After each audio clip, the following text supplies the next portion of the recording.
This is GrantTalk, hosted by Libby Hikind, founder and CEO of GrantWatch and author of The Queen of Grants. Hi, everybody. I'm Libby Hikind, founder and CEO of GrantWatch.com and the author of The Queen of Grants, From Teacher to Grant Writer to CEO. And I'm your host today on GrantTalk. And I'm very pleased to be with the World Wildlife Fund, with Elizabeth Kruger, who is one of the funders, and to find out what they fund and why and how much and what we can learn from applying to their grants. So Elizabeth, welcome. It says that you're a funder. What's your title there? So I'm a manager and I focus on Arctic wildlife, mainly in Alaska and mostly in the oceans. So in the Bering Sea, the Chukchi Sea, and the Beaufort Sea. So what wildlife does that encompass? So we have some priority wildlife that include polar bear, Arctic cetaceans like bowhead whales and belugas, ice seals, and walrus, also seabirds. I went on a cruise recently, and we went on a cruise to Alaska, and we could see the whales jumping in the water as we were passing. But I understand that my ship might have disturbed some of the wildlife while it was there, right? It's possible. It depends on where you were and who you were with, and I think there's a wide variety of ways that tours are conducted, and some of them can be done very responsibly. And what kind of grants do you give out? What are they for? So we just started a competitive grant program. We issue grants for a wide variety of things that people are interested in. We have a couple target groups that we'd like to put in proposals for the grants. So we're mainly looking at communities in Alaska and also at scientists who are studying the wildlife that we're interested in.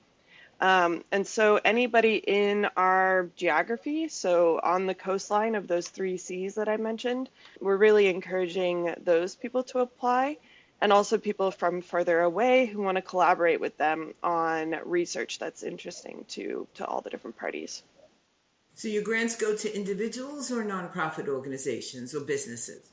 Our grants go to organizations. So there has to be an entity that can enter into a contract with us and receive funding. But usually there's an individual within that organization who's applying for the funds and who will be doing most of the work, or several individuals. And what range, what dollar value are your grants? They're an average of about $25,000 each. Some are more, some are less. We're open to people submitting an entire project that costs $25,000. We're also open to people who have a project that might cost $100,000 or $500,000, and they just need a little piece of it to be funded by us. We're open to all different types of projects. So they have funding from other organizations or individuals that want to fund it. Give me an idea. What's a program that you funded recently? Yeah, so we have a few projects. One of them that I really enjoyed was a group of people in the village of Kotlik in Alaska. It's on the Yukon-Kuskokwim Delta, and they are very interested in understanding the beluga whales that inhabit the eastern Bering Sea. And those whales are being studied by scientists at NOAA, the National Oceanic and Atmospheric Administration. And but the way the study was set up was so that it was mostly looking at the belugas in the ocean. Now, the people who live in the village and who are indigenous to the area and their people have been living there for thousands of years, they understand that those belugas swim past them up the river, and they go quite a ways up the river. And so they were concerned that not all of the belugas were being counted, by these aerial surveys that NOAA was doing in the marine environment.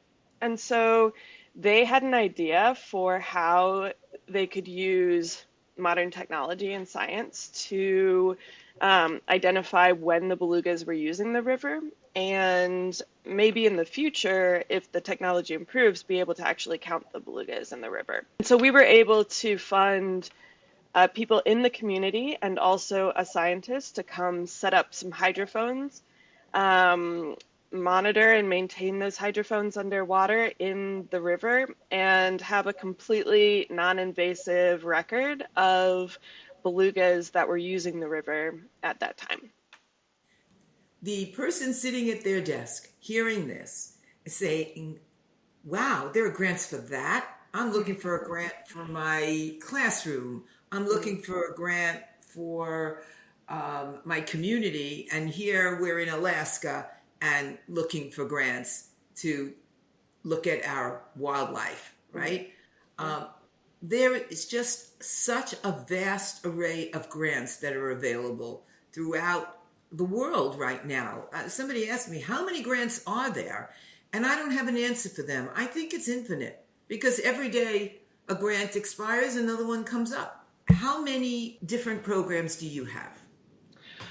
Well, we have in the organization, we have quite a few different programs.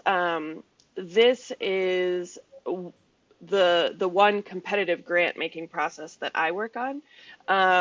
There's also other ways of doing collaborations that might involve funding, but are more targeted at specific goals that WWF has.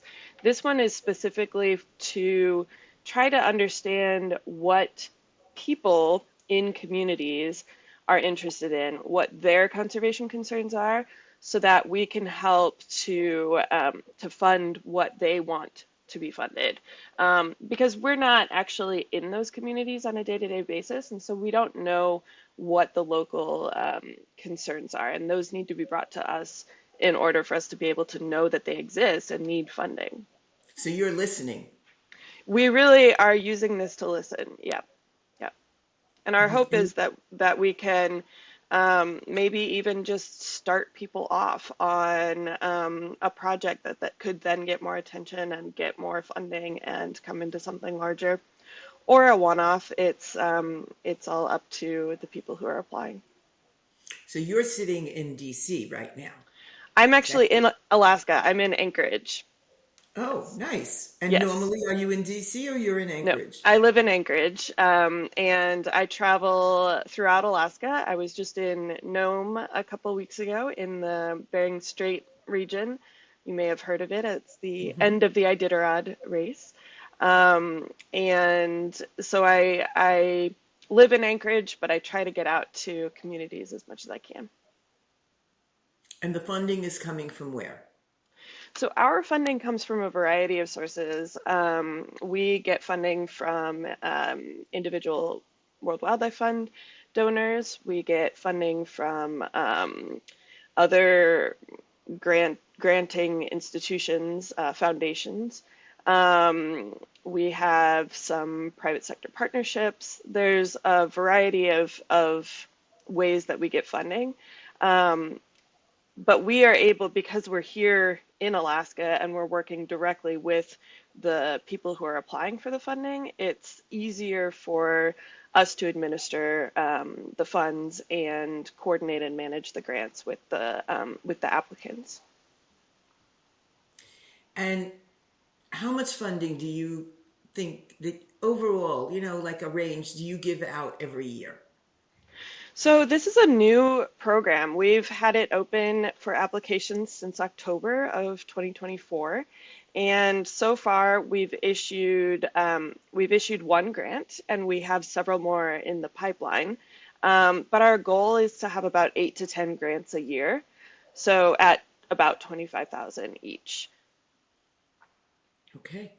And what would you say to people that are writing grants? Maybe not particularly for your organization, but for any organization. What would you tell them? I think if you have an idea, reach out to the people who work for the organization that you're applying to. Because especially for this program, We are trying to make this application process as easy as possible. I know how hard it is, how hard it can be to fill out grant applications, especially for some of the large research institutes and places that have seemingly very onerous proposal processes. And so we're trying to make this process as easy as possible. As part of that, we've made it so that people can send us an email, give us a phone call, and describe their project to us, and we'll help them fill out the application. What's most important to us is that there's a really good idea and that they can demonstrate that they have an idea of how they're going to make it work. And we can also provide coaching on that part. But if you have an idea, we're here, we can help you to form it. And the way we set this program up is that I'm not actually part of the reviewing committee who decides which grants get funded. And that's done on purpose so that I can be there to help people fill out the application and to guide people through the process. I like what you do because a lot of times we're contacted by people, they hire a grant writer and the grant writer sends out these pre-letters to 100 organizations and then there's no response. Whereas if the organization would pick up the phone and call the funding sources that are providing funding for things similar to what they want to do, they'd have that engagement. They'll be able to speak with them and then take it from there instead of these blanket letters that I'm sure you get. And you just, okay, I'll put that one aside because the phone's ringing right now. So doing that outreach. Yeah. Yeah, I think having a personal relationship and just remembering that at all levels, whether you're applying for a grant or you are potentially giving a grant, we're all people, and having a human connection can make a big difference. Makes a great difference in your writing. I also hear there are websites that say, come here and we'll write the grant for you. We'll give you the AI. We'll, let you fill it in. We'll show you how to do it. Every grant application is different, right? Yes, we have actually received an AI-generated proposal, which we did not consider, so keep that in mind. And how did you know it was AI? It was very clear that it was it was not very coherent and not really on topic. So it was not very well done AI. I'm not sure how it happened, but it was not. It didn't meet our qualifications for us to review it. Right. I find that AI should be used to refresh, to tighten what you've already written. It should not write your proposal. The proposal needs to come from within. It has to have the passion of the organization and the capacity of the organization. And then... Yeah, and again, there should be no reason anyone would need to use AI for our applications. We are mostly interested in the idea. We're interested in what you want to achieve and how you're going to achieve it. And we can work on coming up with the wording on how to describe that. That's not the issue. We're looking for projects that are going to have an impact, that are going to be meaningful to the communities that are proposing them, and have conservation impact. So I'm very glad that GrantWatch can display your grants, and I thank you for trusting us with that. And I'm hoping that you get a lot of applicants from a variety of sources because of GrantWatch. And this is really great to hear that. Some people say, well, why don't you put into GrantWatch grant writing AI? This conversation prompted Libby to create an AI grant writing tool that creates a draft, not a full proposal, and ask the user to infuse their passion and answer the questions as to why a funder should fund their organization. I want that passion, that, what's your strength? Why should you choose this organization from the one down the block that's also applying? What stand out about you, right? Yeah. Yeah, I think, and again, it's there are a lot of people who might apply for these programs who may not have ever done an application before and may not have English as their first language. And we don't want any of those obstacles to come into, we don't want those to be obstacles toward receiving funding. If you have a good idea and you can make it happen, just tell us that and show it to us, and we will work with you on the details of how to describe it. And what's your website? So we are worldwildlife.org. I think that I just want to speak to our readers right now. If you'd like to hear more, please type the words Arctic wildlife below, and we'll put you in touch with Elizabeth through there.